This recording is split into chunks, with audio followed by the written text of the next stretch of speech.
Hello, everyone. Good morning. Morning. Good morning. Good morning. My speaker is this one. There you go. Now I can hear you back. Perfect. So we're about to start. Let me create a new empty project just to win some time. I'm gonna do this one will be called terminal. I cannot see my terminal. Let's see the desktop. Will be npx create app. React.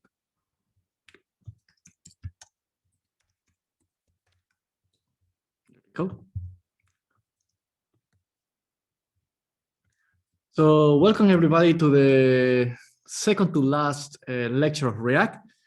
A couple of announcements just to avoid confusion. Let me close the Slack. A couple of announcements to avoid confusions during this holiday break that is coming.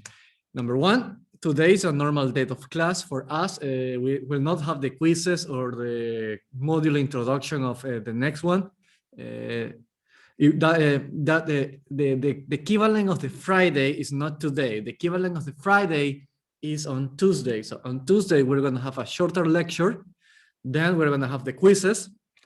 Then we're going to have the module introduction of the backend module by Kavena. And of course, you will have the deadline by the night. Today is normal. The only small change is that the Firebase lecture was moved from 5 o'clock to 4. The reason being, not gonna lie, personal life, but also because even if I choose to just keep the schedule, then I will make the lecture faster, and I don't want to do that. Firebase is a really cool technology, so I prefer to move the lecture before, so we can cover everything that I plan to do. So far, that's pretty much it. Yesterday, I was checking the groups. I'm quite happy with two particular groups. One had an amazing discussion about how the information was going. They were speaking about maps. They were showing a screenshot with a location in the sea and so on and so forth. So that was a nice discussion. So I'm happy for that group. Another group started to make even tables and charts. So yeah, even if there is not a particular activity, like I need to say, hey, from 3 to 5, open this web page and sing all songs, kumbaya, and work together. I'm happy that at least two groups already learned how to start organize the content, and I saw amazing content over there. So I invite the other groups to follow a similar approach. Eduardo, Uh-huh. I've got a question regarding the project. Mm-hmm. The question is, when I look at it, when I look at the description of the project, I'm wondering who is that user of the app. So since I see the same name coming up many times, and I see that there is a different type of location, I'm thinking, okay, maybe this is a company that get orders or packages and dispatch them to the customers. So my question is, who's using actually the app, and which location is this? It is the locations of the destination of the origin. The answer is you need to figure it out. Come on, Eduardo. ¿Qué pasa? No, I had the same challenge that you have, and I solved it, flying colors. So yeah, I believe that you can do it because you survived the hardest module that is software engineering. So yes, I trust. But I'm giving you the chance to use your group to crowdsource ideas. So it can be done. And I already told you that two groups are making amazing progress. And that means that the members of those groups can fit from that information. And even if somebody from that particular group didn't come with a particular idea, just by reading inside the group, it will make their applications better. So yeah, your groups can do the same. So I will not answer that question. In any case, gracias. No problem, no problem, no problem. In any case, let's continue. Yeah, that's part of the challenge. And I told you from the beginning of the kickoff of the module, we're going to work with real case studies. And the reason that I want to do that is because when you apply for a job interview, if I answer the question right now, and then you don't solve it on your own, when you reach a job interview with the recruiter and he sends you the same type of case, maybe you can write an email back. But the thing is that, remember, you are not the only person applying for the job. So you have 100 candidates. Let's make this explanation quicker. You send an email to request more information to deliver in order to solve the problem. There are 50 candidates done. Both deliver the app. Both apps are good because I trust in your skills. But as a recruiting manager, who I prefer to hire? A person that I needs to be in contact in email because to clarify stuff, or the person that can be self-sufficient.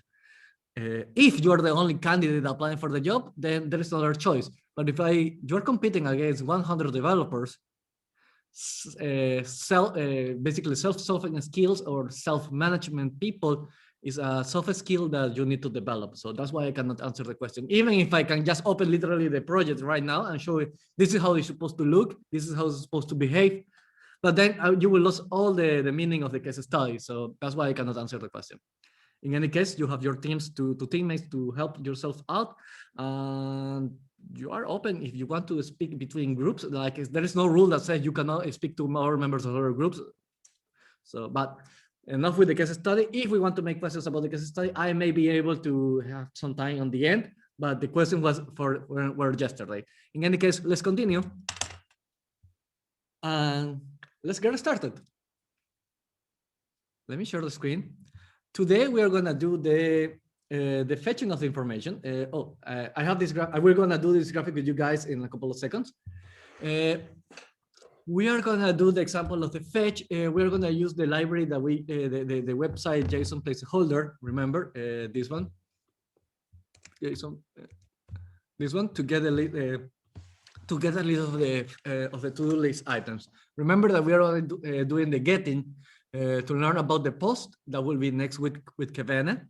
So as long as you have a strong foundation on how to get data, then posting data to modify the to-do list, in this case, to send them the request that mark them as complete or add a new request, a new to-do list, is just one step further. And Kevin will take that step for you, as long as you learn how to do the get correctly. So we're gonna do that. But last week we did just the fetch with we just fetched the data, and we showcased that we needed to wait until the data is ready. The problem is, well, not a problem, but if you want to create a nice user interface, user experience, what happens if your website needs to take more than 1 microsecond to show the information? Are we gonna leave the screen empty 2, 3, 4, 5 seconds until the information is loaded? Or we want to do a nice experience and showcase a message to the user, hey, we are loading the information, please wait. Or even worse, what happens if the information for some reason fails? Are we gonna leave the web page in blank and leave the user to figure it out what happened? Or are we able to showcase, hey, sorry, something happened, please try again? So we are gonna build a nice experience using the fetch command. And how do we gonna do it? Well, quite simple. Before we start coding, we're gonna analyze the 3 scenarios that we set. Scenario number 1 is that the information is loading, so we need to tell the user, please wait. Scenario number 2 is that the application can crash or fail, so we need to tell the machine, the user, hey, something happened, please try again. Or scenario number 3 is that the information actually loaded, and we'll be able to process and continue with the flow of the application. So let's make a quick chart about that. Just give me 1 second. I want to put it in my second screen. So I'm gonna build the chart from scratch, but I want to have the answers on the right. So I just to confirm that I don't miss any important information. So, okay, let's make our chart just like we did in software engineering. Yeah. Cesar, just one more thing. Yesterday's video was also with the thumbnail with our photos on the. Oh, okay. Let me move it. There you go. Yeah, thanks. No problem. But don't be ashamed to be in the videos. It's for educational purposes. But in any case, no, I'm joking. Don't No, worry. it's because it's blocked. It blocks the. Yeah. No, I know. No, don't worry. It was a joke. But in any case, let's create our chart and our flow chart. And our chart is request request data process flow chart, because you need to learn to love to do this kind of stuff. So okay, we know Dina tells us that we need to create a starting node. So we're gonna say start. And this is when literally the application opens. And as soon as the application opens, because our application wants to load the to-do list. Remember the to-do list, we saw them last week. That's why I don't want to create showcase the to-do list right now. You know what we're gonna build. It's an improved version of last week project. So okay, we know that we have a start node, and then we're gonna request data. So we're gonna request data. And I will put in parentheses, fetch, because remember, this is how we do request data in JavaScript. So okay, so far, so good. Last week, we say fetch just to wait until the information was done, and then we showcase information. Luckily, the server that we used was fast, but what happens if the server is slow, or even if it crashes? So we need to be aware of that the information cannot be ready at times, and we cannot even guarantee that the information is done. So we're gonna create a decision node, and we're gonna paint it yellow, and we're gonna say, hey, what is the status? What is the status? The data status. Status.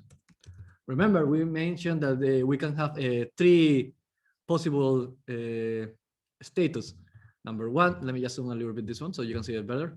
Number 1 can be it's loading. Number 2 is like it can fail. Number 3, that is actually working. So let's create these scenarios. Scenario number 1 is loading. Let's put loading. And let's put an emoji. Clock. Information is loading. Perfect. Scenario number 2 is an error. So we have a problem. And scenario number 3, let me put this one a little bit closer. Scenario number 3 was the information actually was loaded. Well, we can celebrate. There you go. So this is our status. There you go. And there you go. So we can create a variable for this particular status that says that, for example, if the variable is a number, for example, case 0, imagine a switch statement. Case 0, we are loading. Case 1, we say an error message. Case 2, or information is loaded. Perfect. So far, so good. But we can go one level deeper. What happens if we actually want to create a really nice user experience?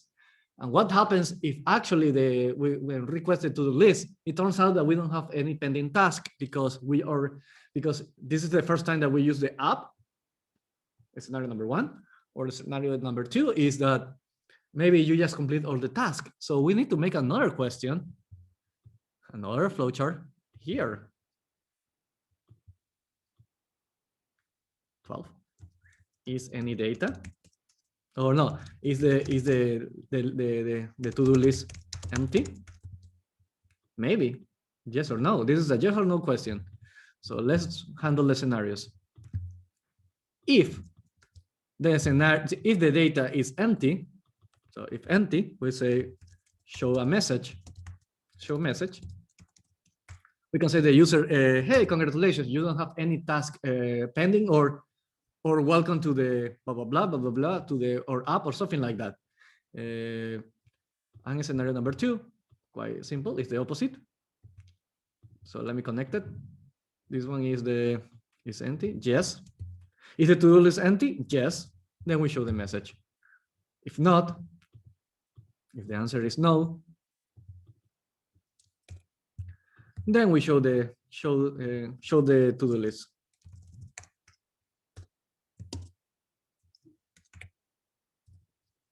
It was a list. I think it was this one. Oh, document.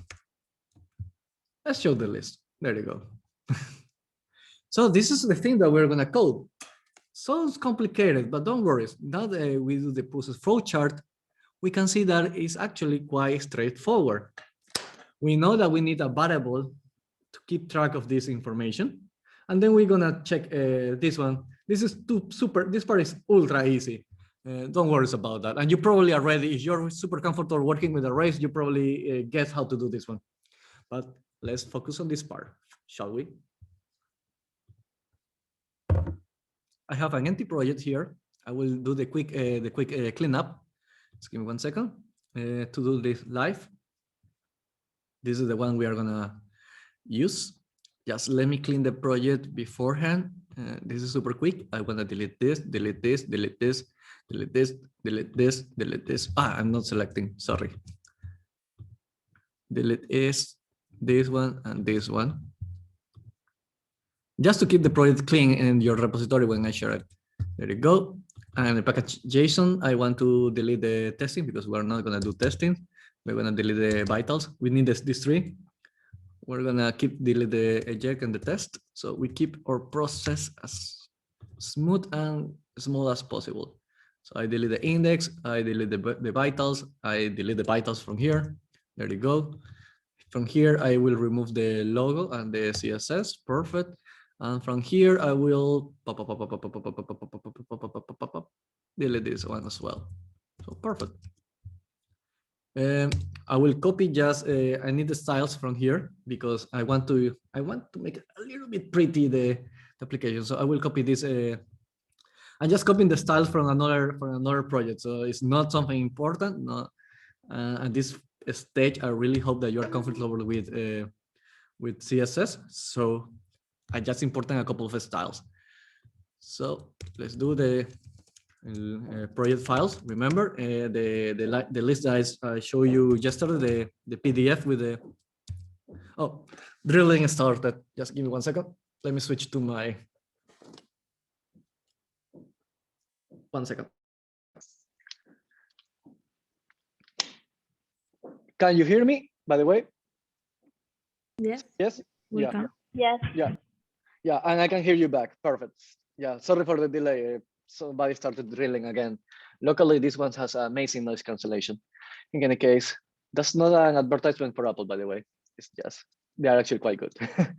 Styles, and we're going to import Sakura, Sakura CSS, the one that I recommended the other week. And then I have one just for a small touch-up for the to-do list, style CSS. This will just make our application look better. Okay, so far so good. Minimize this and let me open this one. So in this one, first of all, let's start building this particular stage. We want to build until this particular point. So we know that we have 3 cases and we're going to use a number variable. We're going to call it status. Instead of call it case, this was like, let's say status 0, status 1 makes more sense. So we're going to create a variable for the status. We know that it cannot be a normal variable. It needs to be a state because we need to modify the. So at this point, I'm really comfortable that we can just go to a state and say const status and set status equals use state, and we're going to say default 0. We are going to modify this import, and we're going to put it here on the top and say npm package, perfect. So far, so good. Nice. And here, well, I just want to showcase information. So I want to have 3 scenarios, like for example, one for the loading, and we want to say p, for example, loading, and the emoji of the clock, loading. I want one for the error,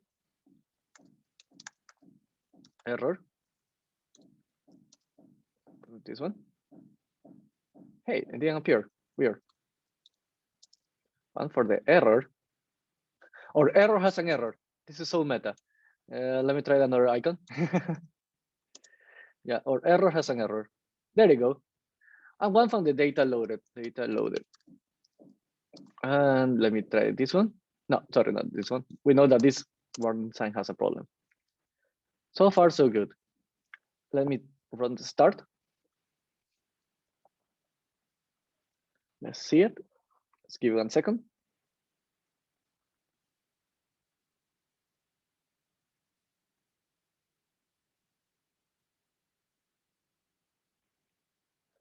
Perfect. So far, so good. This is the design came from the Sakura, but we don't want to showcase the tree. What we want is actually depending on the status. So for example, if the status is 0, we show this one. If the status is 1, we show this one. And if the status is 2, I just put it in the comment, we show the third one. So let's do that. So 0 equal loading, comma 1 equal error, and 2 equal data loaded. Loading data, error, getting data. There you go. Just to keep it some comments. So how we do that? As is said in the first individual lecture, React doesn't allow us to just open an if statement like here, like nothing is happening. He doesn't like it. He really doesn't like it. You can see that even if I put the status, you can do it, but he doesn't like it. So we can start playing around with something new called the short circuit. And I will literally copy the comments here. So when you have the repo, you can start investigating a little bit on your own. So we're going to use something called short circuit to simulate a switch statement. And what we're going to do is simple. We're going to tell the machine, hey, if status equals 0, show something. Hey, if status is 1, you get the idea. So how to write that into code? Well, press attention. It's actually quite simple. Let's do that. Let me keep it this one as a comment. Hey, if status 0, show something. Let's create this into code. We open the curly braces, so we can tell React we are going to write code. And the code is quite simple. It's status equal 0. And this is the weird thing, but it's super easy to once you memorize it. And I know that I'm saying memorizing. I know it's annoying, but you will get used to. How do we do the then? Then here into code. You use the double ampersand, and this will create a short circuit that allows me to showcase this one. Perfect. So if the status is 0, we show this. We can copy this one, delete this one, change it to 1, and code this one. There you go. And then just one more copy. By the way, don't be afraid for this one. This link has information for if you want to research more about this. So don't worry about that. And number 3 is the data loaded. So let's test it out. Let's see, shall we? Right now it says loading. Perfect. If I switch it to number 1, it's an error.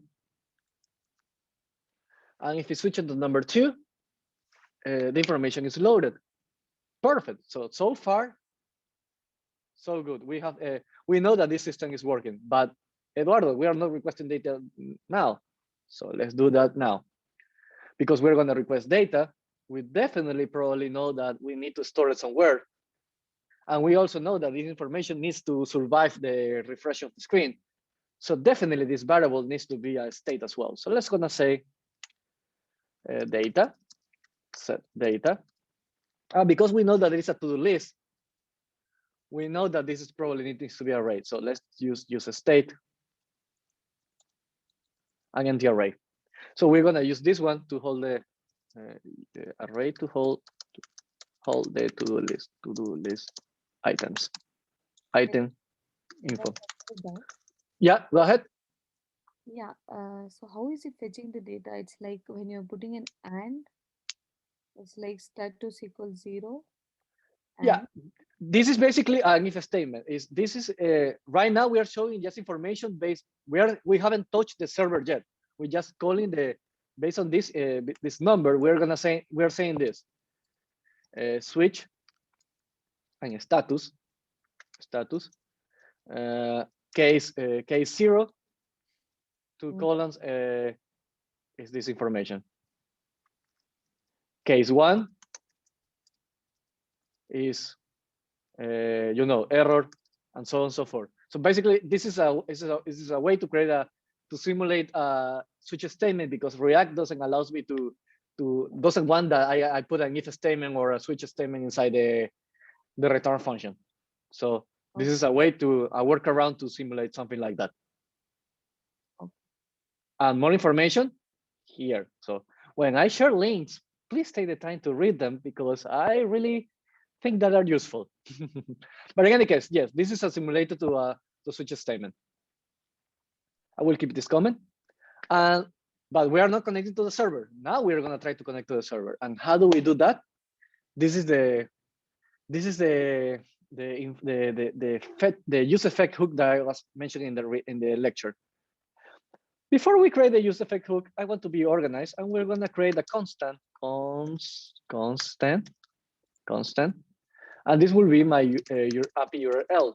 This is not obligatory, but it's to be really organized, because this is a super long string. Remember, we're going to copy this one. I don't copy the entire URL, because this will return me just one result. I want to return every single 200 results this thing has. So perfect. So this is my URL. Perfect. And now we're going to do the fetch. Remember that we did the fetching in the last week? We're going to do the fetch in the React way. So let's do that. We're going to create methods. And we need a special hook called use effect. This hook is so special that doesn't start with a constant. We just call it directly. So let's do that. Use effect. And you can see that it's imported directly here. And if you remember the lecture that you did 2 days ago, this one requires an arrow function.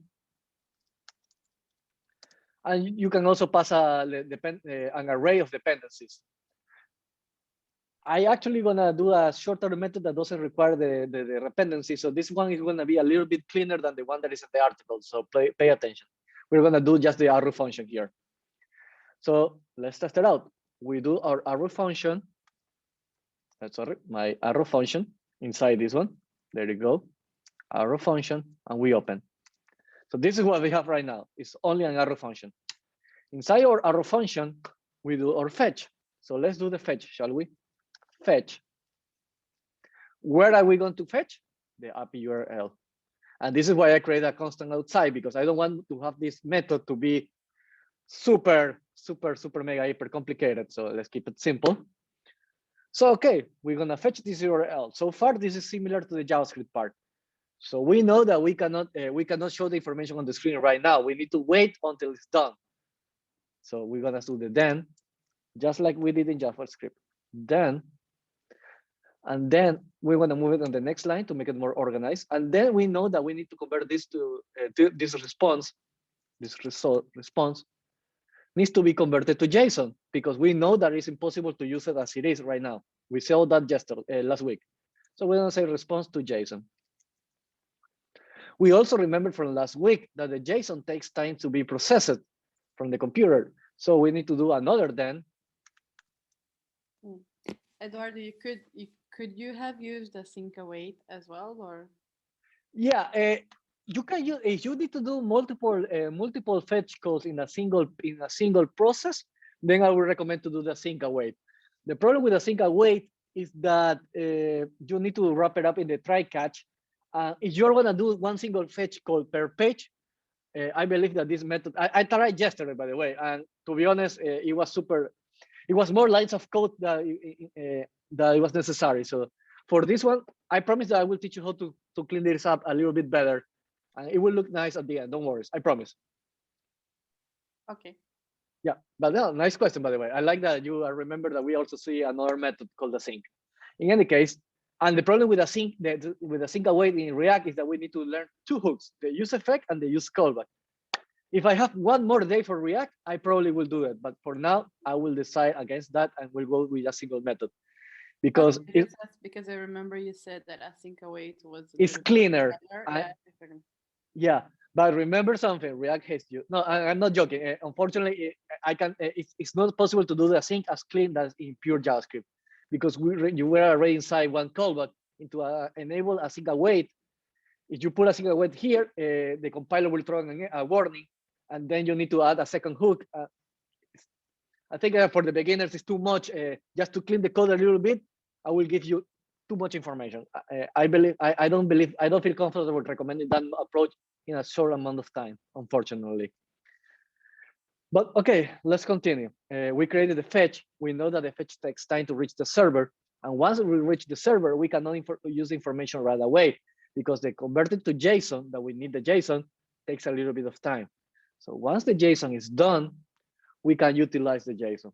And we say JSON, arrow function, and this is a little bit dirty, but I will clean it up in a moment. Just hold for a second.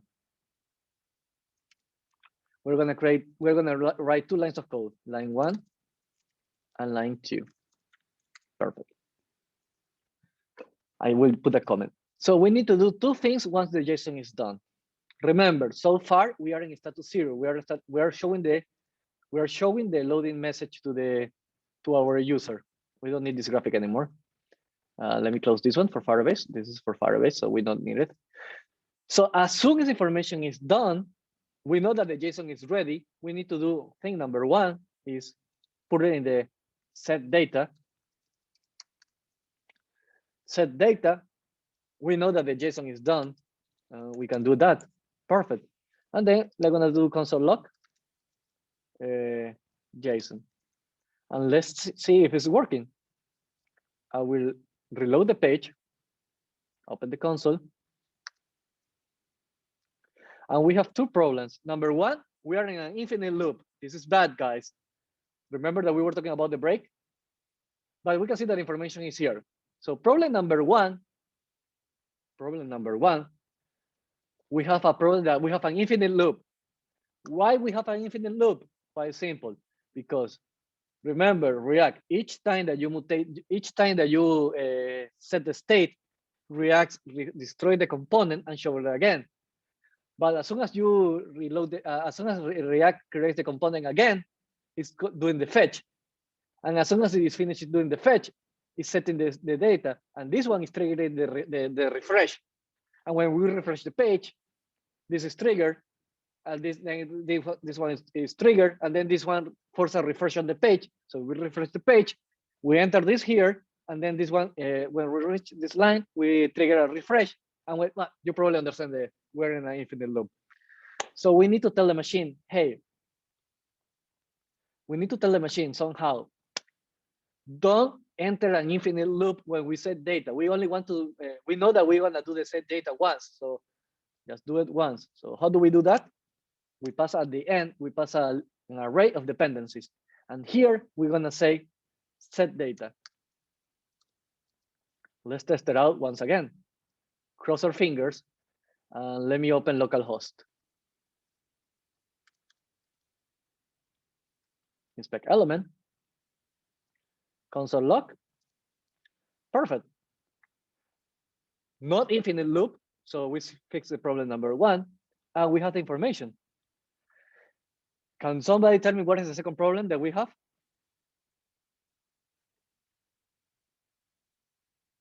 Silence.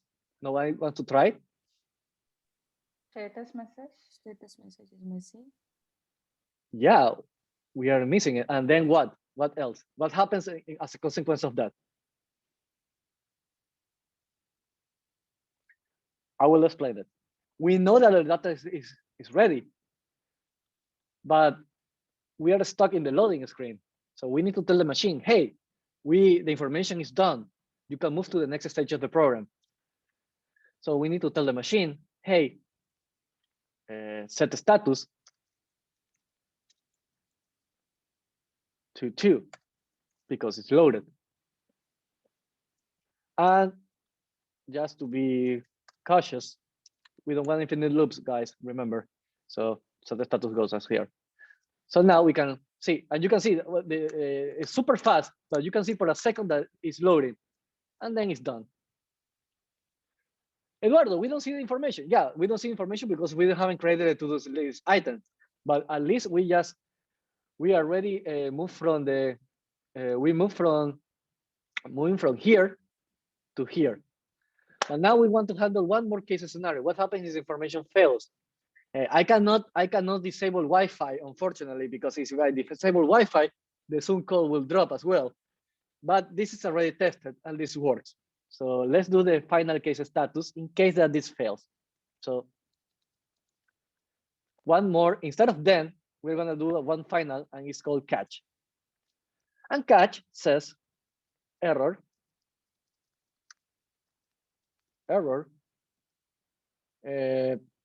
set the status to 1. If you want to be organized, you can say that we start at 0. You can say that you can refactor this and say that number 1 belongs to loaded and number 2 belongs to error. So you go to from 0, 1, 2 instead of 0, 2, 1. But that will be up to you if you want to make it easier to understand. In any case, 1 means error. So this line of code will trigger, because we are not passing the event anyways, I can delete it. This will trigger if we disable the Wi-Fi and the information doesn't load. I cannot simulate the Wi-Fi down, but let me try something if this, at least this works. If I put this one as 66, this URL, it doesn't supposed to exist. So let's see, yep. So we went from loading to error. So yeah, we know that this catch status will work. This works. The problem with this looks ugly as hell. So this is just a soup of code. So let's try to clean it up. And how we can clean it up? Well, we can create a couple of functions. Instead of trying to call run a function here, let's call a function. And instead of running an arrow function here, let's do also a function. So let's do that, shall we? We're going to create a function called function on fetch success. I know that the name is a little bit longer, but it explains clearly what we are doing. On fetch success, we're going to pass a data. We have some data received.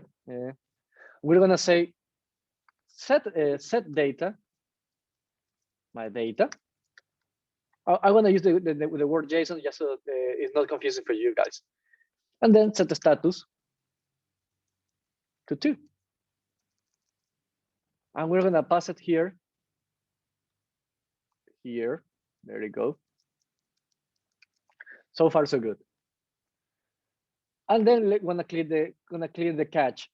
So let's clean the catch. Function on fetch fail. We're gonna pass the error. Sorry, the error, because this one automatically gives them information about the error. So I will be able to do a console log error, comma error, error. We can say so we know that this is our message window is hello, we have an error, sad face, and then we showcase the error. But we also need to put the set status to 1 to do it, and we're gonna switch this one from an ugly arrow function to just this. There you go. Let's test it out. Data loaded. We don't have infinite loops. So far, so good. We keep these ones because we know that these ones are being triggered from these functions. So we keep those ones. Now it's a little bit cleaner. You can do one for this one as well, but this is just a one line of code, so doesn't mean anything. This console log, by the way, I do want to keep it even in production, because if the server fails, I want to have this one. Hello, we have an error. Type error. The server with the specific host name cannot be found. That means that this website JSON placeholder 666.com doesn't exist. So perfect. And if this and if the server is down, it will showcase the correct error. So this one is important to keep even in production. I would recommend this one. And you can go one level deep, and you have a special console error. Let me try the 66. Hello, we have an error. This is still our message, but instead of seeing a white console, we see a red one to demonstrate that this is an important error. So far, so good. We just finished. Let me open the diagram. Oh, I don't know what is happening. There you go. I'm seeing another monitor. So we reached this stage from here to here. Questions in this point? Yes, no? Sangeeta, go ahead. I cannot hear you. Sorry, Yeah. we are using the cache method without try here. Is this cache method used only to cache the errors, or can we use it for other purposes as well? Yeah, the catch is only when you use promises. So each time that you use the then, the catch will be basically the imagine that this is a if statement, if, else, if, and so on and so forth. This will be the final else. Yeah. Yeah. Can we use this with the async and wait? No, try I think cache? for async and wait, you need to do the syntax that is try, catch. That's why I need to find a better method to do it inside React. I don't like it. I know that Nicolas told us about the hey, you can put in the first line, you can put a catch, but the problem is what happens if you instead of using the native yes, I will go a little bit off topic. Sorry for this one.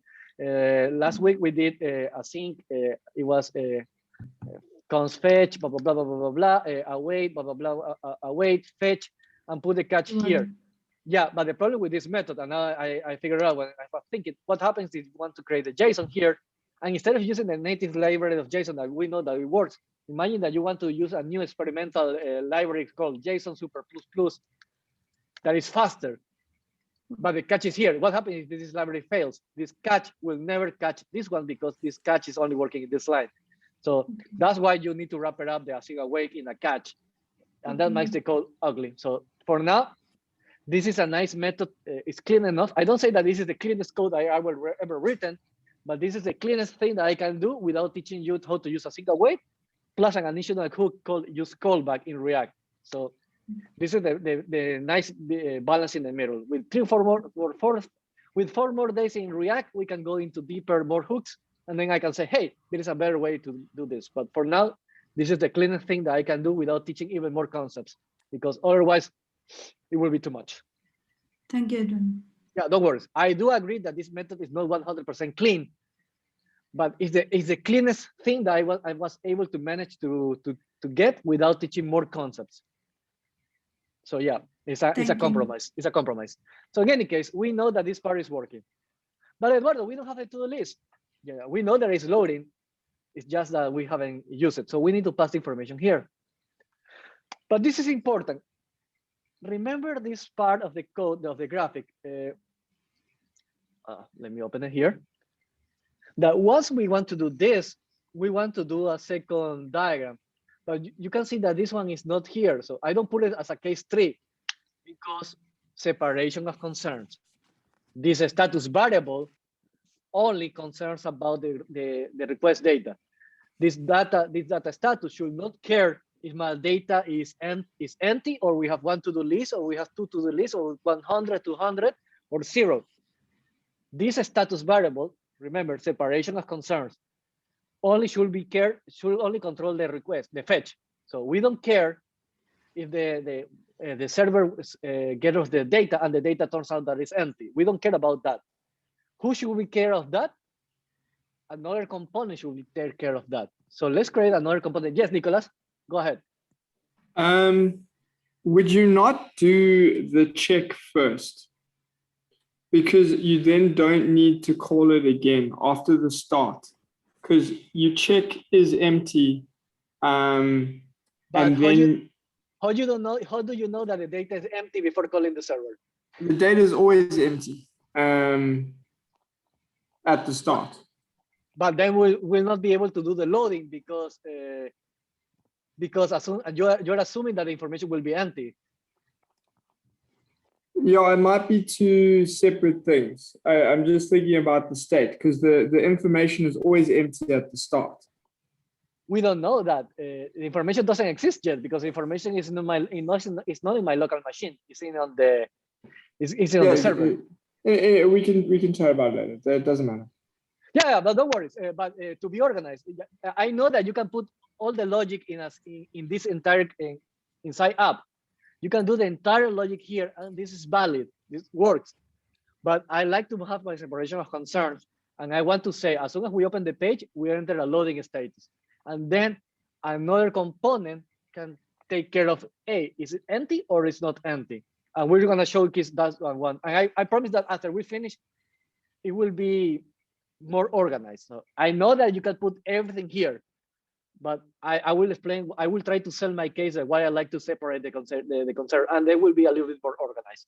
So let's say that as soon as the information is done, we want to showcase a page. Don't worry, we are not going to install the browser router, but we're going to use the concept of pages because it's a nice analogy. So we're going to, as soon as the information is loaded, we're going to load the page called Task Manager, task page. So let's create a folder called components, one folder called pages. We're going to have one single page in this project, but so far so good. So we're going to call this one task page, GSX, and we're going to create a component called task item, GSX. So this one will handle our page once information is loaded for default function task page. This will receive the data, the task, and we're going to showcase information on the screen. So we're going to say return, and I will copy paste. I will not lie about that. So we're going to say, now we're going to say to-do list, task page. Perfect. No, I want to do a div. Sorry. Div. There you go. Task page. Perfect. And we're gonna showcase the data. So we're gonna pass this data to this particular element. So let's do that. We're gonna import a page here. Import task page from dot slash pages, my task page. There you go. And now, instead of showing data loaded, because we don't care about this information, we want to showcase the data itself. Let's this one handle the data. And remember, we need to pass the data. So let's pass it the data. So we're gonna say data equal, no, let's call it, yeah, data. Let's call it data, data, and I will rename it here. So data, perfect. So we're gonna showcase the data here. So far, we're gonna do the URL list, and we're gonna say just a simple. I know that I don't have the to-do list item. I just want to do something quickly just to showcase before we can continue refactoring. And we're gonna say items array equal data dot map item return, and we're gonna return a li, and inside this li we're gonna say item dot title.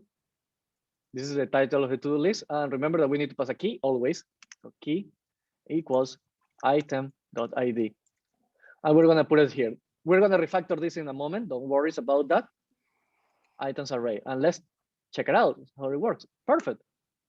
You see the loading, and then it appears. But what happens if the data it turns out to be empty? What happens if for some reason the information is empty? First of all, how do we simulate the information is empty? Quite simple. Let's pass an empty array here in the onFetch success. Const empty array and empty list, empty to-do list equal. There you go. And instead of passing the JSON, we're gonna pass this one. We have this problem. The information is loaded, We go to the next page according to the diagram, but we have this empty page, and this is ugly. So we need to tell the user something. Hey, if I'm gonna create here, if the data is empty, show something. Else, show something else. So let's do that, shall we? We have something similar to the short circuit that we just did.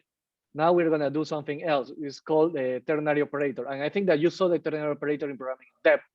So let's do that.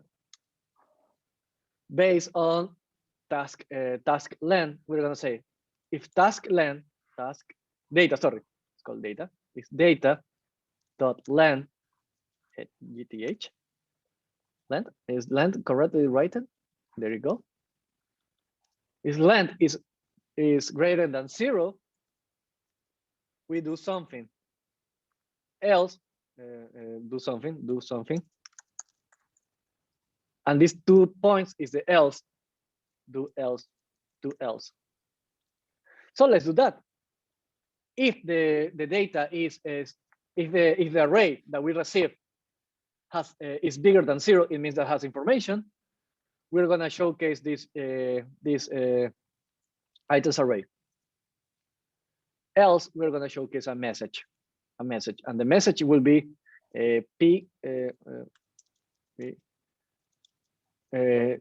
you don't have any task pending, pending task, and happy emoji to say that you don't have anything pending task. Happy holidays. There you go. Oh, this is too long. You don't no pending task. To keep it in one line, no pending task. There you go. So this is a if.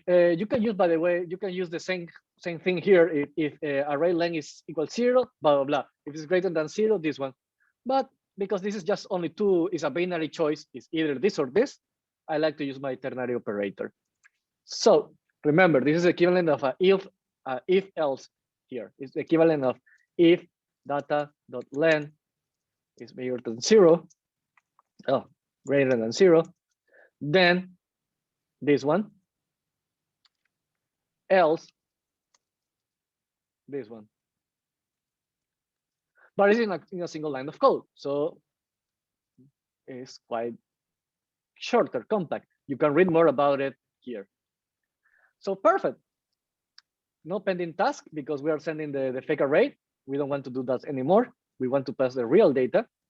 There you go. It's loading. Perfect.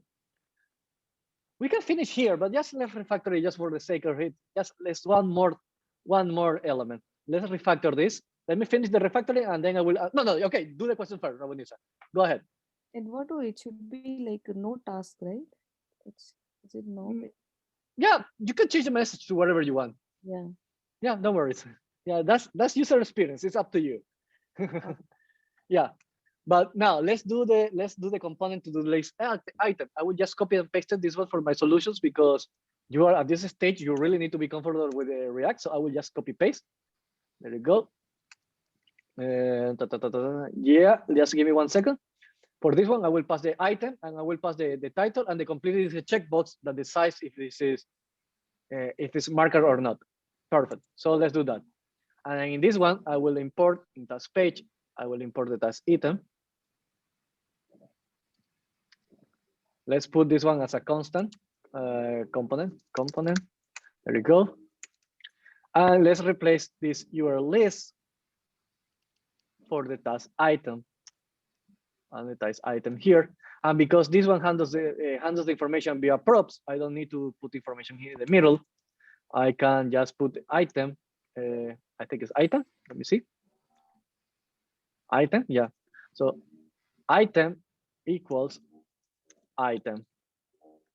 Let's check it out. We don't need to change the information here because it's already done here. We have a crash. Let me see what is the problem. Expect the corresponding tags for task item. Task. Oh, okay. No, task item. No. It's supposed to be like that. What happened? Task item. Something like this. I honestly don't believe that that's the reason for this crashing. No, but it is. Perfect. There you go. The above error include test item, consider item error for blah, blah, blah, blah, blah. Right, so just give me 1 second to see what is this error for. But so far, so good. Yeah, just do the console log. Oh no, I think that was the compounded errors that we had a couple of seconds ago. So there you go. We have our task item. And I think that you can close it correctly if I just do this. Maybe, yeah, I think, yeah, this is work as well. Probably I was closing the task wrongly. So there you go. Your task list items. You can see which ones are checked or witness. I put the read only because I cannot, I put here in the task item, I put the read only property. So we cannot manipulate the checkbox because we are only getting data. Next week with Kevin, you will learn how to do the fetch. And by doing the fetch, when you do the post to send data, you can click on here and call a function to send data to tell, hey, this particular item with the ID number, blah, blah, blah, should be marked as complete. So yeah, we complete the exercise. Congratulations. Questions? I think the Sangeeta or Rabunisa, you have a question, so go ahead. Yeah, I got clarified. Yeah. Okay. Yeah, I was thinking about that if else thing, then I understood what you have done. Thank you. Perfect. So I don't see questions. Yeah, you can see the video super fast, of course, blah, blah, blah. Okay, if there is oh, the shortcut for yeah, they're saying the shortcut. So if there is no questions about this, this wrapper up the local state. They use a state hook to fetch data for the internet, and this is how you can do your project. Let me share the information just 1 second, and this is important. Remember that we have an infinite loop when we didn't put this. Please say yes. Yes. Thank you. Yes. Remember, this is something fun.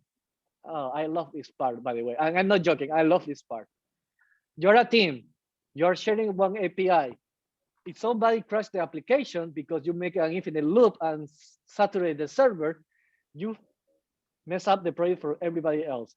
So it's in the best interest of each group member to be to tell the other teams of their group, don't mess it up, because if the server crashes, it crashes for everybody and everybody fails. So that would be super fun. And I know that this works because in the 8th iteration, people manage to survive with the same server that you are using. So remember, if somebody crashes the server, everybody gets screwed. So something to consider by. If you understand 100% this, and you know that somebody in your team, in your group doesn't understand it, it's in your best interest to explain this. Because if the API crashes, and remember, we're in a holiday, so even if I contact the customer support of this company that has my API, your iteration lands on a holiday while the 8th iteration was a normal week. So don't mess it up for your teammates. Think about your teammates. Think about your teammates. So yeah, we're gonna have a break and see you in 10:15.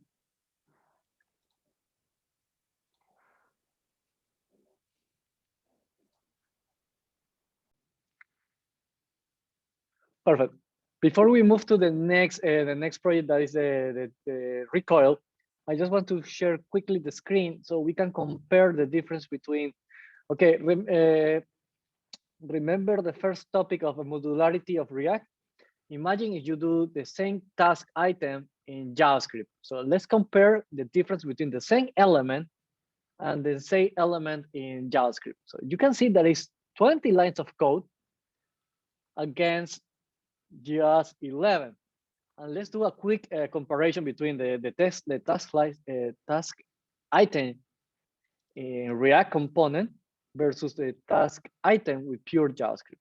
In pure JavaScript, let's do the same line of code, the constant, the structuring. We can actually omit it in both projects. So we can make this one item.title and item.completed. I really like to keep it organized, but we can omit this text and say item.completed and item.title. And you can see my first step that I need to do in JavaScript is to create the HTML tags. Like literally, I need to create JavaScript HTML tags using JavaScript. And I can do the same process directly in React by using GSX. Then the next step is that, for example, this checkbox is not actually the box that you can click like check. You need to, oh, that's something that was so dirty. That was not the intention. But you know that the first input is the long box where you can type information. You need to convert it into an input box. So you need to do this line to create a checkbox. Also, if you want to stylize the stuff and don't mess it up with the rest of these items in the web page, you need to add a particular class. So you can do this one in the same line of code as the creation of the list item.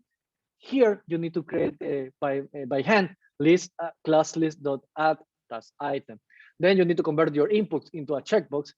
Then in a second line of code, you need to mark it as a check. Here, I can just do it in one single line. I convert my input into a checkbox, one line of code. I can check that is checked, complete, and then I can put, if I want to do be fair with React, I need to say React only equal true. So 3 lines of code just to convert it to a checkbox, to mark it as check, and then to say that it's only read only because we are not going to interact with the server now. And then the span title, the span in HTML title. But we are not done with JavaScript. We need to append the chat and append the span, because if I return the li without these ones, everything that we just did starts in the computer memory, but doesn't appear on the screen because we never added to the DOM. Remember the JavaScript DOM. As you can see, this become from 1 to 8 lines. And these ones, let's be fair, let's remove the comments just to have an even fight. And now it becomes 16. It's the ball of the space. So you can see how practical is React, and this is why we spent the time learning React. So I leave these elements with the comments and the comments here. So you can compare it later in the. Oh wait, I need this one because this is the line of code that I actually forgot to add it. Cut and Control C. Let's give the restructuring. So you can keep it as a comparison later on. Okay, I need to move to the next topic. If you have a question about this to-do list item, we can go back after we finish the lecture. Now I will move to another project. I will just open it real quickly. Just give me 1 second. This one, because of time,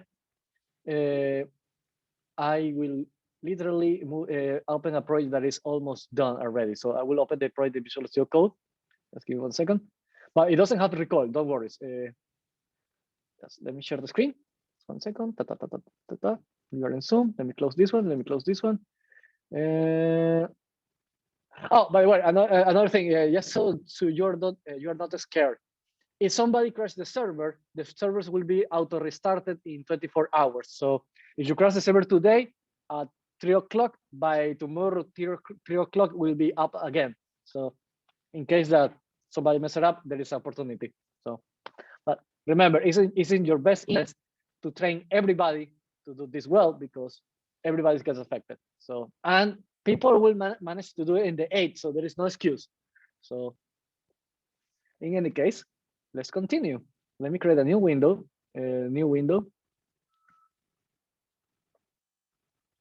Inside this window, I will open the project called React Recoil. Don't worry, if this is a pre-created project, this doesn't have any recoil code at all. In fact, you can confirm that this doesn't have a recoil, because if we open the, oh, my machine is super slow. If we open the JSON, we can see that we only have React DOM. This is the virtual DOM, blah, blah, blah. And these are the React scripts are these ones to set up the project. So we don't have recoil at all. So let's check it out. It's the same that is in the lecture that you did the article that you checked yesterday. So just see what is the app that we're going to do.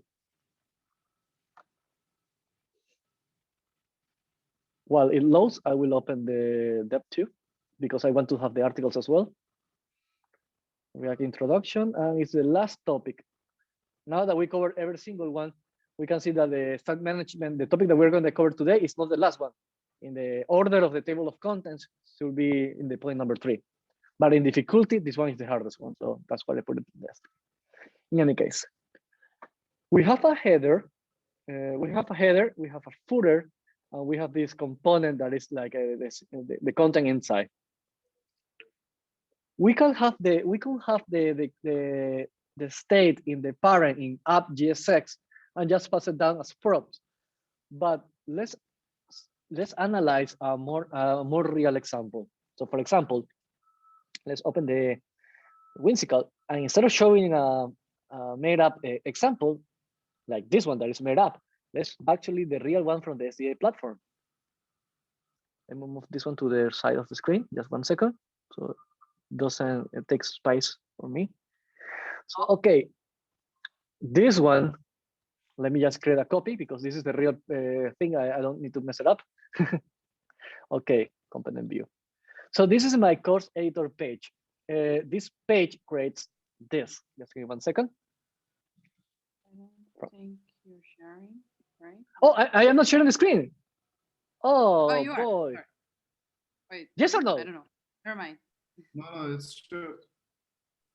Yeah, Oh, you weren't okay. sharing. Sharing. No, you were sharing. Can you see a table right now on the screen with a blue button? Yes. Yes, we Okay. can. Okay. Yes. Okay. Yeah. Then we are sharing. Okay. In any case, I want to show you the hierarchy diagram of this particular page. This page has a title, nothing important. A button, nothing important. But you can see that and let's put this one side by side with the SDA platform as a student. Let me just see if I can open this one in a new tab. Yes, I can do it. Kudos to the developer. Okay, you know that as you can see it, you see the page on the right as a student, documents with blue icons to simulate that they are Word documents, even if sometimes are spreadsheets. You have slides that are orange to simulate that are PowerPoint slides that they have an orange icon. You have videos and they are red icons because they are usually hosted on YouTube. Then you have code repositories that because the platform only works in JavaScript, and JavaScript is the color of JavaScript is yellow, so they are yellow. And then the evaluation is green to signify that it's a traffic lights, traffic light controller. You know, the red, yellow, green. If you are green, you pass this project, it means that you can go to the next model. So that's the meaning behind the colors in the SDA platform. And the workshops are purple because, to be honest, that one that was not planned. So I just put a you know, whatever, purple, there you go. Be done with that. I don't care. In any case, we have the page, has sections. So this is a section for my documents, only documents. This is only for the slides. This is only for videos, blah, blah, blah. So in the editor, we have a table, and this table has the content published. Literally, you can see that the video is super long. You can see in which order they appear, the title, the link, the icon, when they are unlocked, and so on, the button to delete it, of course. But you have something that we have something here that you don't see in the student version. The student version cannot upload content. Of course, they can. We can. So we have a form for this. And this small block is only for the documents, and then we repeat the same process for the slides, and then we repeat the same process for the videos, then and so on and forth. Having this as a single page will be a single component will be a nightmare. So that's why we create a component tree. So this is our page, component editor page. You can see that the course editor has multiple sections, these sections. Then these sections in turn has two elements, has the table and the form item. Let me just merge the window. It has the table, the section, documents, has the table and the form to add content to the table. Perfect. And then the table itself has a row. The rows are components because yes, why not? They're components, they have logic. And then the row itself has an input field that is a special input field. It has a special select field because it has icons. So you can see that this tree is quite complex. And the worst part is that this is not over. We can start, if you want to be more realistic, here is app.jsx. This app, this is blue. This app in turn has the browser router, blah, blah, blah, the browser, the switch, the route. It has a and so on and so forth. This has a header bar, a header bar, a header bar, header bar, and so on and so forth. And we can put even more elements to make it 100% realistic. So as you can see, there is a lot of this page is a super tree of React components. That's why it's super important to have this to organize your thoughts. In any case, why I'm showing this? Quite simple. Imagine that I want to pass something from the app. Let me keep it here as a prop. Imagine that I want to pass the, let's say that I load a piece of information like my profile picture, like this profile picture in the app. And imagine that for some reason I need to put the same picture here. Imagine passing the prop, literally, let's say paste the prop literally here. Let's say profile picture. Then here, I need to pass a picture. I cannot type picture.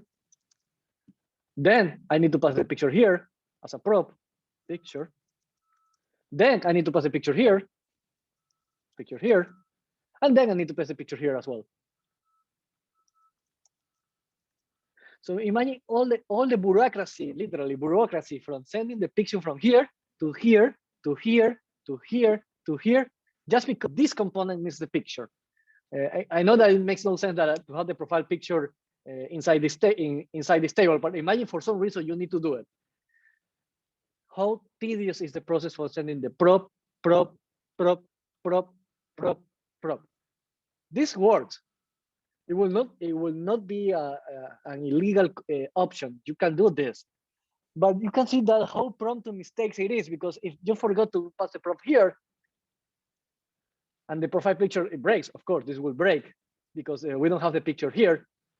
Imagine trying to debug. Where is the bug? Is the bug here? Is the bug here? Is the bug here? The problem is here. Is the problem here? Is here? It's a nightmare.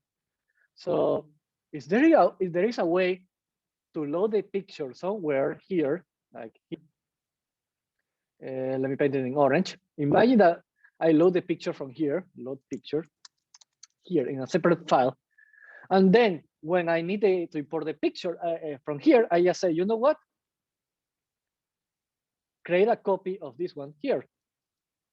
Create a copy. I will put it as a dashed lines, so it's a copy. But the cool part is that if all part of the application, the header bar actually needs the file picture as well. Let me create a copy. Imagine that from here I change the picture. We want that to be a state that is synchronized. So if I change the picture here, I want to see the change here.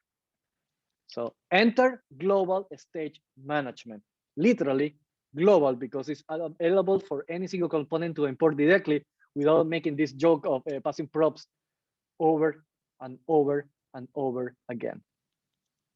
So before we move to that, any questions about why, in which scenario do we pass? We need to switch from props that we are to something more complex, more robust, more organized. Questions before we move on to how to do it?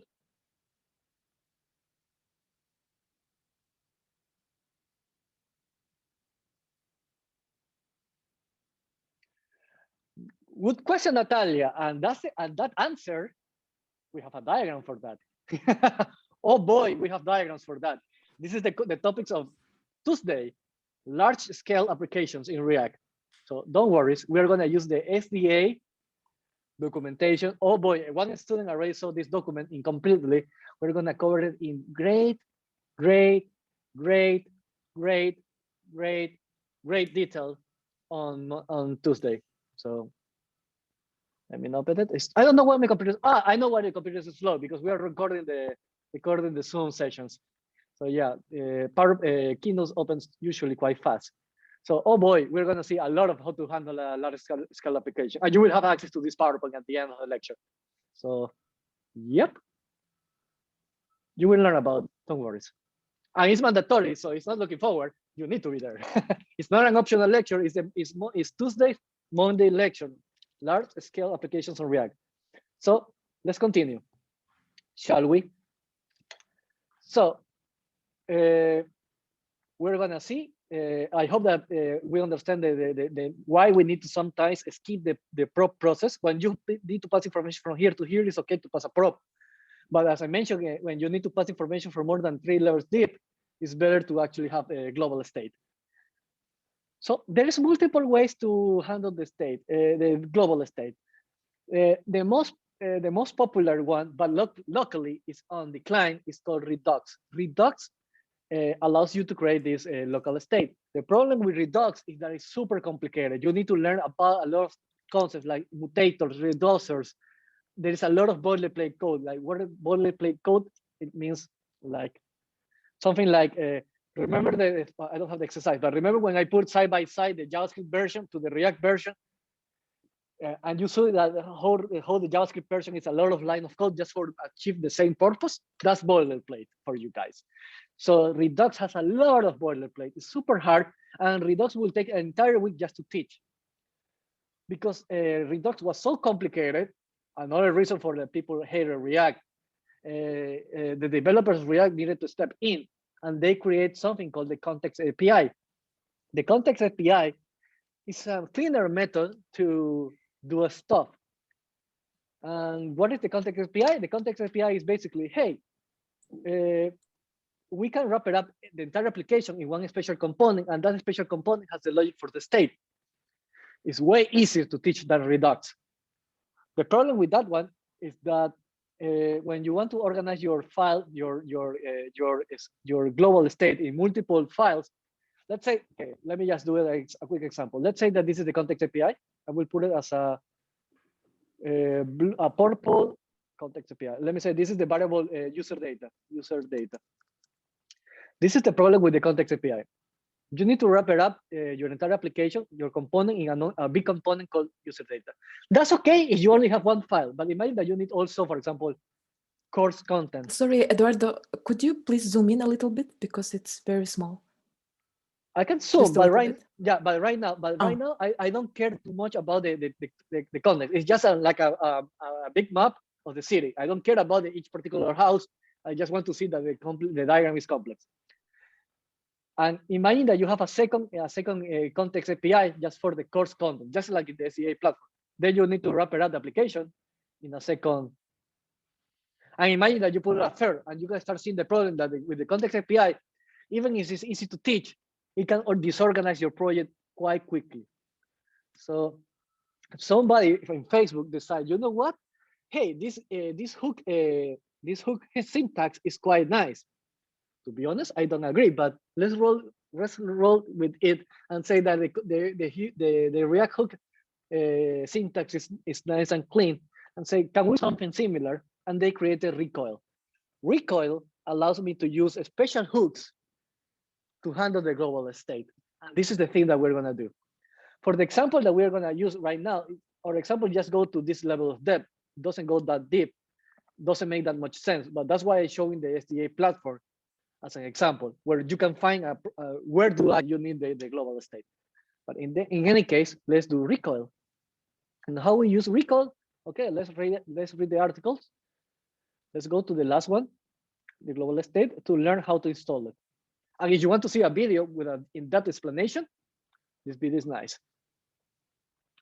So okay, let's install Recoil in our project, shall we? We go to Visual Studio Code. We know that the project is working in localhost. So let me clear all the clutter. We don't need this diagram anymore. We don't need the article. This is the article. We're gonna have the header modify the contents in the page and in the footer without passing props to the childs. Step number 1, install Recoil. So npm install Recoil. This will install the library. Let's wait for a couple of seconds. Let me check the chat meanwhile, while the component is installed to win some time. Blah, blah, blah, blah. Yeah, no. The reason I was zoomed out is because I just wanted to case this complexity of the diagram. I didn't want I didn't care in that particular point of time which elements are in the hierarchy tree. In any case, it's installed. We know that it's installed because this became yellow. Perfect. So we're gonna say now install it, Recoil. Yes. Perfect. My first step in the app JSX. Remember, just This app just has a header bar, a content, and a footer. And even if I can put variables here, I don't want to do that. I want to that each component can call the data directly itself without needing help from the parent. So let's do that. My first step is to wrap up something similar to the context API. We need to wrap it up the entire application in Recoil, but we only need to do it once. We don't. So if we want to create multiple variables, we don't need to do multiple wrappers. This is the problem with the context API. In context API, you do context. I know that is not a correct syntax, but let me say context user. So user, and then you do context user.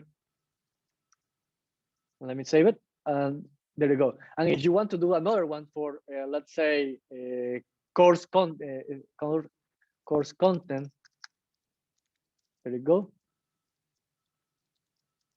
And this is when the context APIs become messy. Why the user is a child of content? No, it's not that it's a child. It's trying to say that everything inside these three elements, everything inside this context, have access to the global state.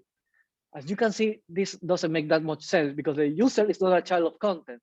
So you can see that the context API is a little bit messy. So let's do something more organized. So let's use Recoil. Forget about the errors. That was the error because we don't have the context API installed in this project. So let's do introduction. Let me go to the last one, global state. And it says that I need to first wrap it up. My first step is install Recoil. My second one is wrap it up the Recoil root. So let's do that. Here, I will put npm packages, npm package. And we're gonna say Recoil root, import Recoil root from Recoil. The computer is super slow. I don't know why. In any case, Recoil root, and then we need to wrap it up this content inside Recoil root. So Recoil root. Don't worry, it doesn't matter if you have one variable or two variables, one for the user profile and one for the course content. You only need one Recoil root. This will tell them that the entire project will have access to the global state of Recoil. That's it. So we are done with the app. So we added Recoil to the project. I honestly don't know what is so slow. Let me see if I have a process running. No, I honestly don't know why. But in any case, let's continue. So okay, step number 2, we wrap it up the Recoil. We need to create our data. Where do we put the data? Remember, be organized. So I will create a new folder and I will say state. I don't need to to call it global state because it's implied that it's global because it's literally in the source project. Everybody can access it. So this is going to be global. And we're going to create two variables. One to check which option was added, which pet you choose, and one for how many clicks you have done in the application. So we can say that it's a Google Analytics, the simulation. So let's create two files. One for the user data, JavaScript.js. And let's create one site analytics.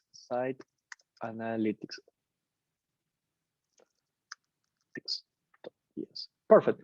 So we have two files, one for user data and one for the site analytics. The site analytics will keep track of the clicks just to see what is the application, where the users click on stuff, so improve the process, blah, blah, blah, blah, blah, blah. And the one is for the user itself, so they can order adopt a pet. So let's do the next step, shall we? How do we create this? Here, we need to import a component, npm package, remember, npm package.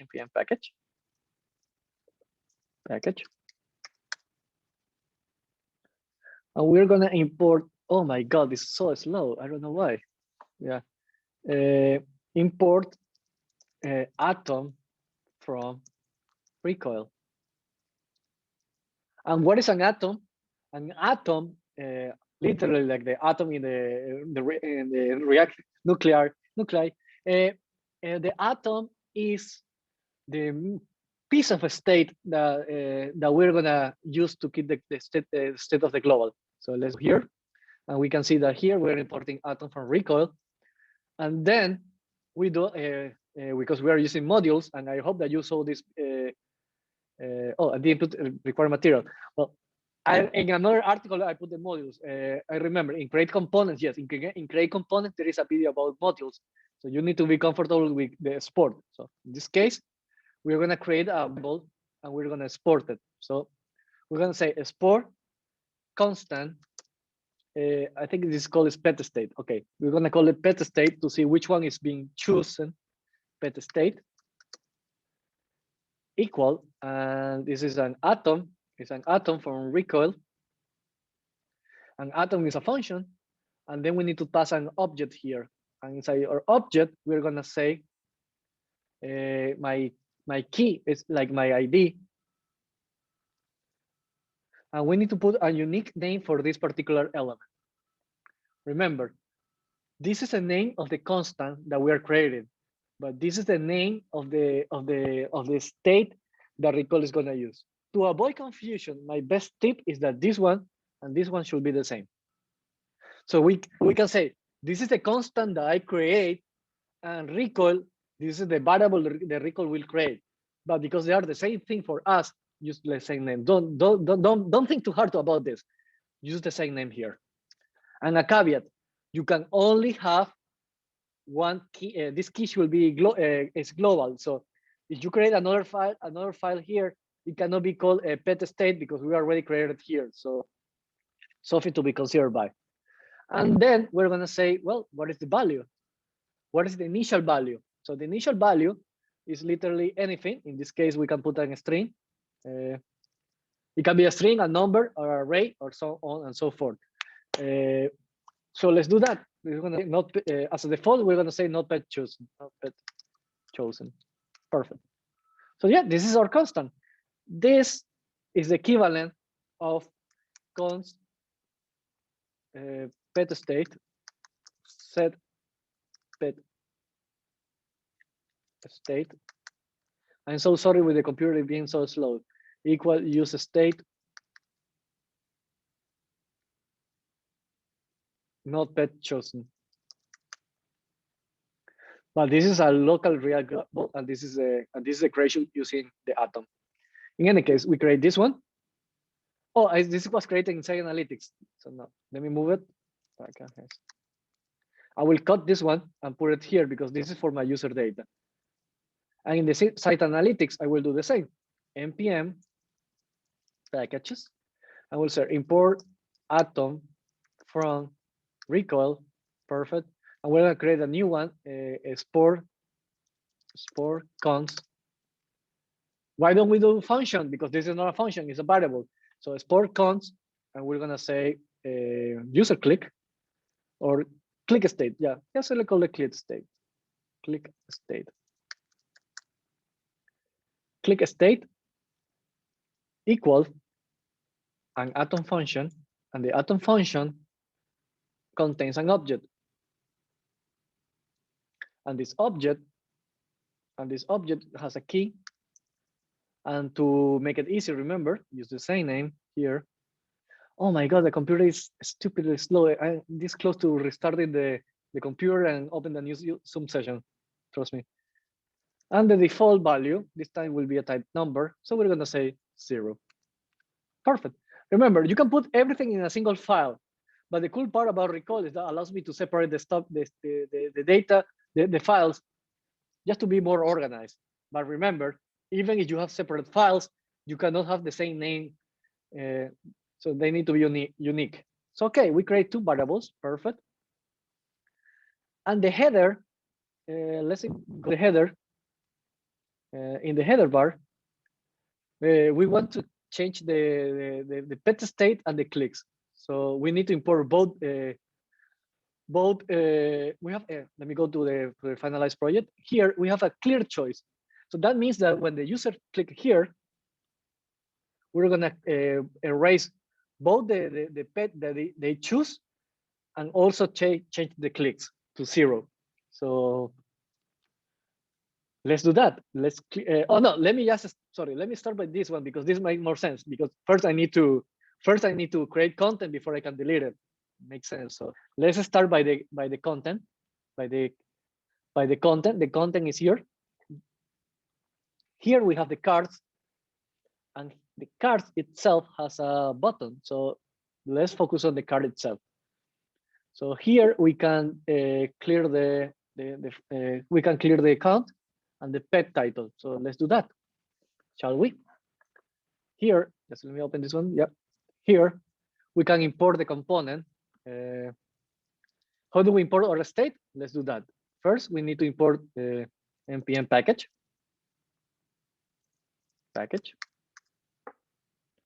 We need to import was a global recall state. Just give 1 second. There you go. If I remember correctly, is recall state. Yeah. So import recall state from recall.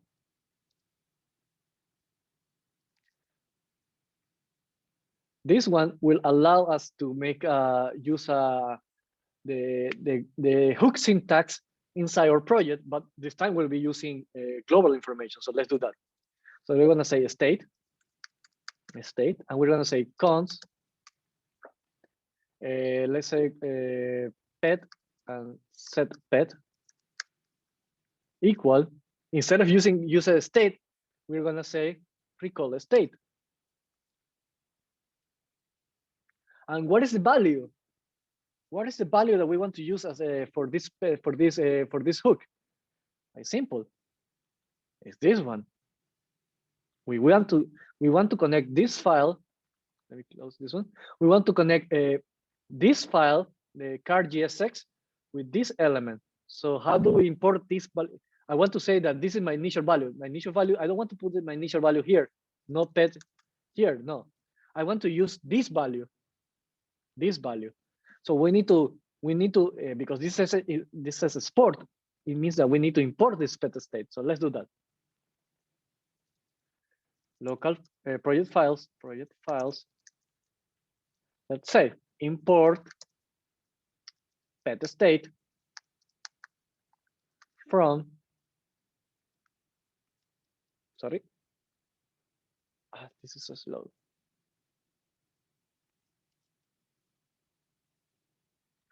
Dot slash, go one level up, state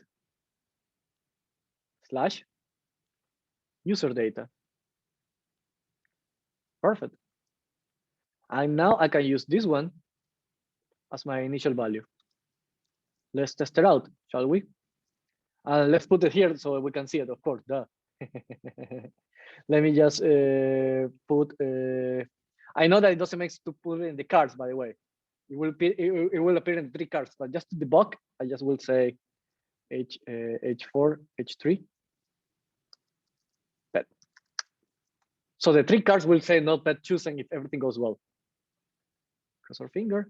No pet choose, no pet choose, no pet choose. And to see that it's working, we can go here and say jet. Let's save it. So it's working. So our state, our global state is working perfectly. So perfect. We can choose a pet. Perfect. So let's say let's see how do we can actually change the pet. So to change this value here in the onChoose event, we're gonna say set pet. And we're going to set the title. The title is the prop that we receive from the parent. So let me just go to the parent just 1 second. In content, this is the parent. When I create the card, I don't have a list map here because I don't want, this is a simple example. When I create this card, I manually pass title puppy, whiskers, or birdie, and the picture as well. So here, I know that this image comes from this title comes from the parent. So I will put this one as the value. And this will be reflected immediately here. So let's test it out. If I click and choose, cross fingers, puppy, Whiskers or Beardy. So we know that it's working. Perfect. And we don't want to show it here. We don't want to show it here. So we want to show it in the header. So let's do the same process in the header. So let's connect the other file. Let's open the header. We're going to repeat the same process. First, we import npm. We're going to do the same, so don't worry about it. This is just so I repeat it so you can see the process once again. We use recoil state. The machine knows that we're trying to do that. From recoil. Perfect. And remember, we need to create the constant, the state. And we're going to say, oh, I remember that in the template that I told you, I told you about using global, the word global state to separate from the local state. So we're going to say const, we're going to call it pet, same pet, set pet, equals, it's not use state, it's not use state, it's use recoil state because it's a global variable. And again, what is the initial value? The initial value is the pet variable that we create in the pet variable that we create inside the project the state. So let's do that. Import pet state from state slash user data from user data, and we can put this one as my initial value. So perfect. And here in this span, we are using this span to showcase the pet chosen. So we go back here. Instead of using this text that is born to the is hard coded, we're gonna say pet here. And it says that no pet is chosen yet. And if I cross my fingers and this is working, you can see that it's working. Why is working? Let's go back and analyze the tree. Oh, there you go. Each time that I click on the set, each time I click in this button in the card, it says this. It says it's called the getter is the setter. Sorry, it calls the setter, but not from React, but from recoil. And then the header is importing the same variable from recoil, so you need to pass props between each other, and they can communicate without any issues. And you can see it. And let's go one further. I want to track the clicks, so let's do that. Let's keep up the clicks. Let's go back to card and import another variable. Import click state from, this was in another file, state slash site analytics, because we want to track the user behavior to improve the application, blah, blah, blah, blah, blah, blah. We do the same. Const, this one says click. No, let's call it click. Click, set, click. Equal, use recall state, and we copy paste this one because this is my global, this is my initial value. And simple, on click, we just want to say, well, I delete this one, and we'll create it from scratch. Set click equal click +1, because we are increasing the counter. There you go. But this counter is global, so that's super cool. Perfect. And to display that is working, we need to do it in the footer, because the footer actually has access to the counter. So let's do that. Here, we can do one more time. I will do it just faster this time. Copy, paste, and then this one. Here, I will not use pet state. And then I will copy this one here. Global state. I just doing this faster because it's the same process. You are not learning something new. That's why I can go a little bit faster. And here, we can keep track of the clicks. So we're gonna say clicks, instead of this hard code value 000, we're gonna say click. And let's test it out. If a person clicks on choose, each time that we change the chosen, we can see this button, the size change the chosen, but also it's keeping tracking of my clicks. And to finish up, I want to say, you know what? I want to delete the data. So let's use this button. Let's create this button, the last step. We go back to the header. And in the header, we're gonna create a click. We're gonna clear the information. And to clear the information, simple. We're gonna say set pet empty, or we can say no pet chosen. Whatever you want. And I'm sorry. And then if you want to clear the clicks, you need to say the set click equals 0. This one will throw undefined, right? Because we haven't imported. We can import it super fast. We don't need to import recall state because it's already there. But we can go import click state from oh my god from state / site analytics, and we know that this one is const click state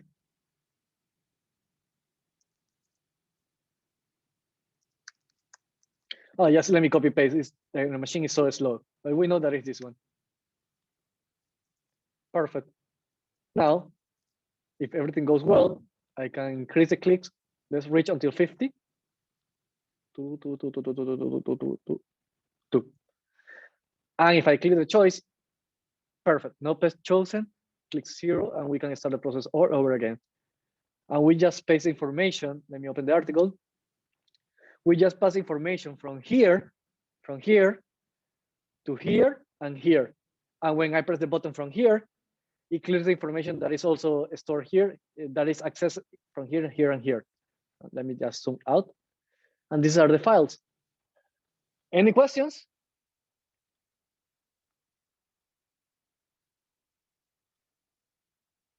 Question times.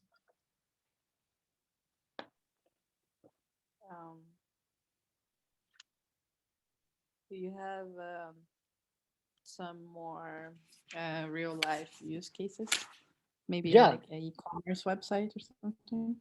Yeah, we have that one. Is I can share the screen. That was for Tuesday, but you can see. Let me open. You will have this file, by the way. Right now, the pets doesn't make much sense, right? Why would you have the counter in the footer and then the stuff in the header? You are right. So let's go to the dev SDA, the SDA platform. Let's go with this one, heavyweight champion. So let's navigate to the entire tree, shall we? This is the app. We have the styles, we have the state, we have the user state. This one includes the profile picture, by the way. So this is our user, it's an object, it's empty by default, of course. And in app, let's navigate the tree. I will not go into detail of the I want to reach until the state. I will not explain this one because this is for Tuesday. So don't get too worried about. But okay, if the user is logged, we showcase some pages for the login scenario or for the unlogged scenario. Let's say that we care about the login state. So let's go to the login. Let's navigate for switches.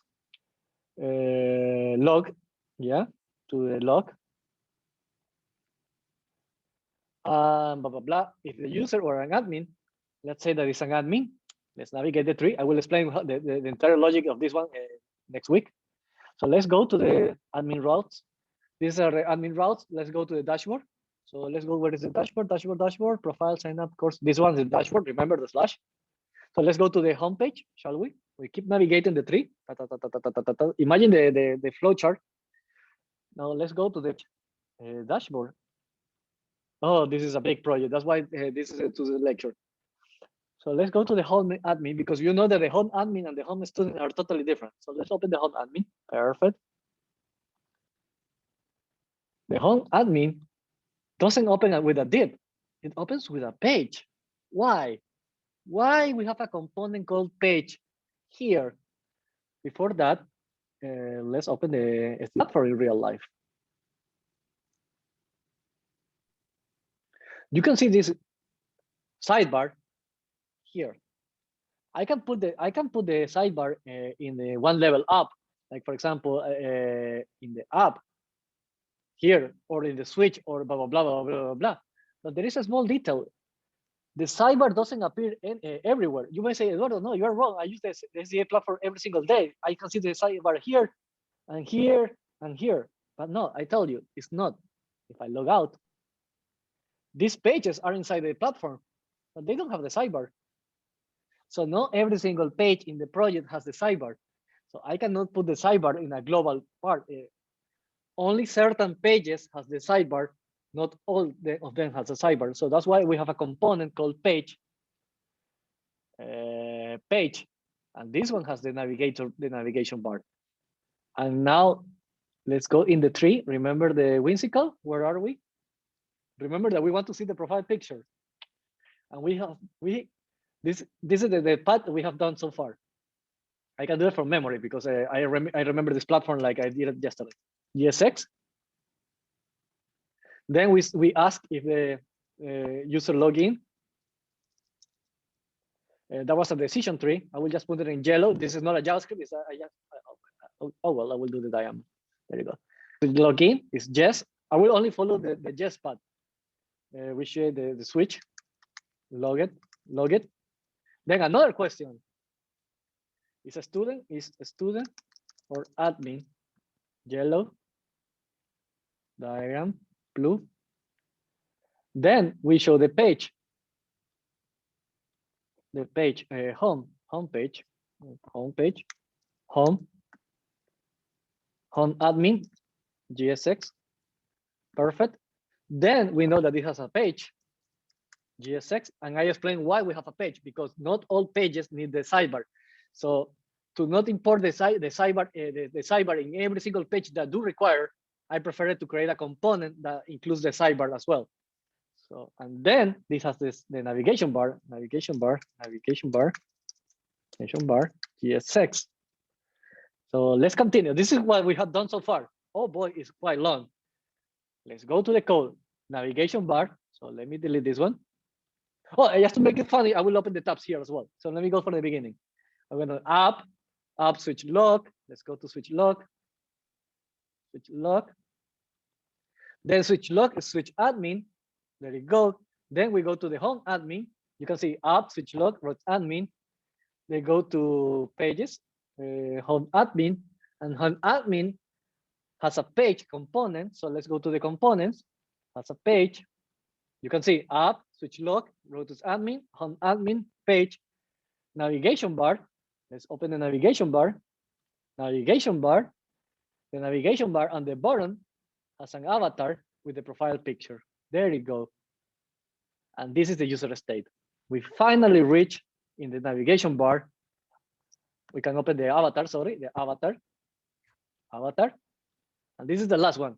1, 2, 3, 4, 5, 6, 7 elements until avatar. GSX. Imagine passing the profile picture from here to here, to here, to here, to here, to here, to here as a props. Literally, imagine us doing that. Like, profile picture equal profile picture, and then send here in root admin, profile picture equal profile picture in root admin, home admin, and then props, profile picture. Then go to the home admin and send to the page. Profile picture is profile picture. Then go to the page, navigation bar. The profile picture is profile picture. And then to the navigation bar, well, finally do the pass the prop here as we are doing, because we are passing the prop here. So we are actually doing here, prop, profile picture. So now you can see in a real example how painful and prone to errors will be to pass the entire profile picture just because one single page, sorry, no single page. Some pages need this particular tiny element on the screen. So now you understand how painful it will be to pass props just to reach the profile picture. Yes, no? Yes, yeah. So that's why we need the global state. Sometimes passing props is too annoying. It's okay to pass the prop from the parent to the child, one level depth. when I opened the lecture, I mentioned it something like here. Let me go to the Dev 2. Dashboard, React introduction. I think it was passing props and props. That's why I created this component. And this is the question. You're not sharing your screen. Oh, sorry. But you saw the Visual Studio Code part, right? Until this part, right? Yeah. Yes. Okay. Yeah. Okay. Then thank you, because otherwise I need to do it again. But in any case, that's why I created this particular graphic in the lecture number 3. Can you pass props from parent to child to grandchild and so on and so forth? So the question is, can you pass? Let's represent with this as this profile picture. Literally, let me use the profile picture. Profile. This one. Yeah, this one. So the question that Motra is the question that Motra says, can you pass the property from parent to child to grandchild and so on and so forth? So can you do this? The answer is yes. But if you need to pass the props for more than 3 levels, think about how to make your project flatter. And if the project is so complex that it cannot be flattered, you need to enter global state management.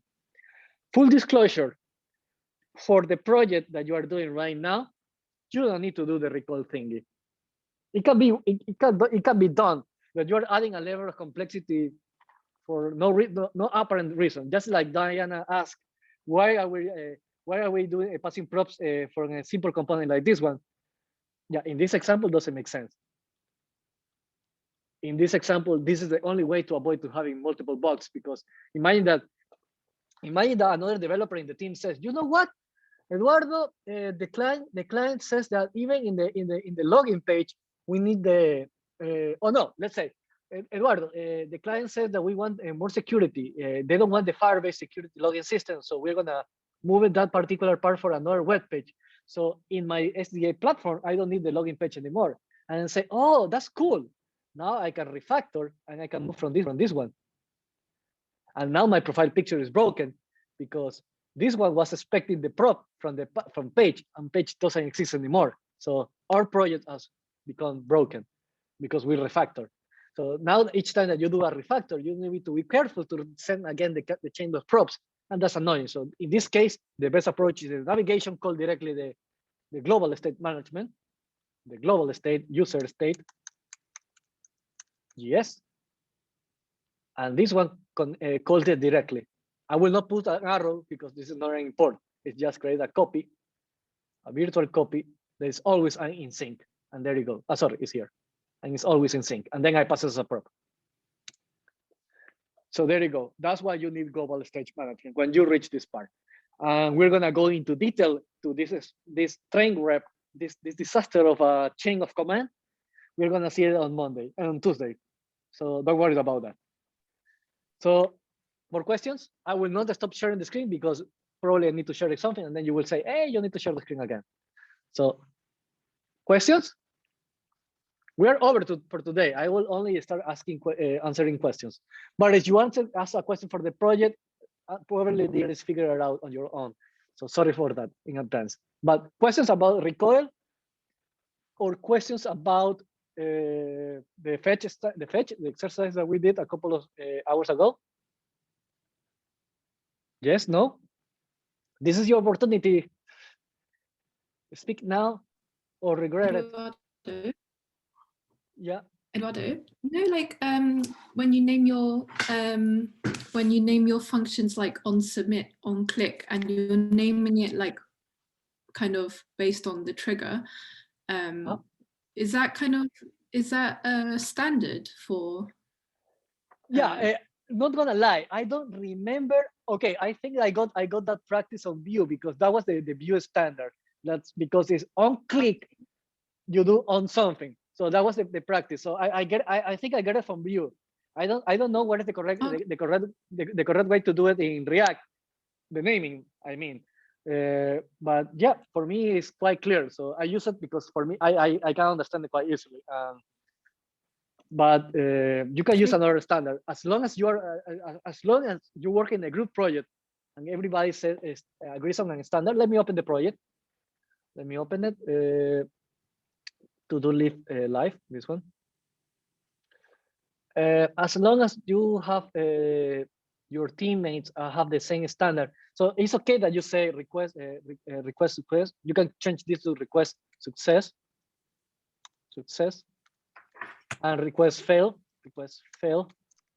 As long as your entire teammates decide on a single standard for naming conventions, you can use whatever you want. This one is the one that I'm used to do since I used Vue from many years ago, and this is in muscle memory for me. But you can use any naming conventions as long as your teammates remember. Group project is, I don't want to say that it's as big as the SEA platform, but trust me, the project that you're going to do this weekend is nothing in comparison to the group project that you're going to do. That's why you need so many developers, and that's why having strong conventions is important. So nice question. Oh, thank you. Yeah, Decio, I think that you raised a hand right away after Chilio started speaking. So go ahead. Yeah, Eduardo, you know, like because I've looked at Angular and it has a service called God. I don't know if you can manage the same thing as you've done with the global states with the God service on Angular. Is it the same thing or am I missing something? I will gonna be 100% honest.